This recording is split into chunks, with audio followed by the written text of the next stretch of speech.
Okay, it's going already, so just put that to me. Good stuff, man. All right, out here with my buddy Bob, doing some motorcycle riding, and get to do a little riding with him, so it's fun.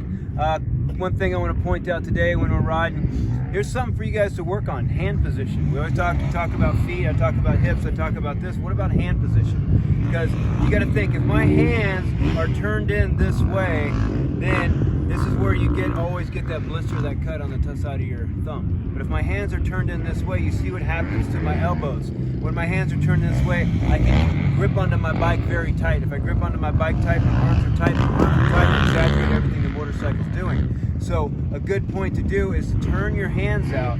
Try to feel this little nub on the outside of your hand. And when you do that, you see what happens to my elbows. You see what happens to this inside of me. I have more open space.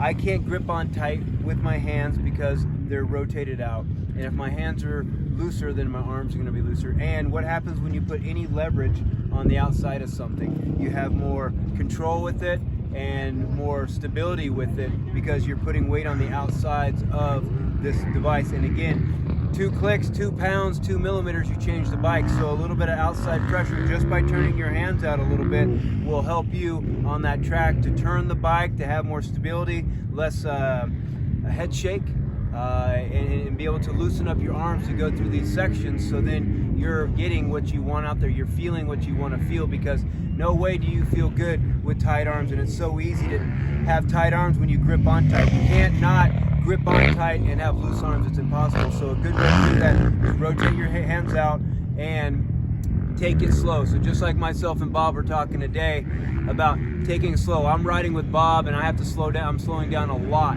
But doing that, I can really feel what my feet are doing, my hips are doing, my bike is doing, what I'm maybe doing incorrectly, and I can fix it because I'm not going at such a high rate of speed that I'm just trying to keep control. So hey Bob, what did you tell me about all this stuff that we're talking about and how much martial arts you do? You know, I've been studying martial arts for a long time, and I gotta tell you, riding a bike is way tougher for me than studying martial arts.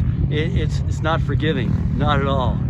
And slow is almost better till you get up to your confidence so you can go faster. Listen to Ryan, the guy knows what he's talking about. Yeah, so again, you know, motocross is so technical. It's almost like it needs its own philosophy. And hey, move your fingers a little bit, Bob. You might be getting off the... no, we're good.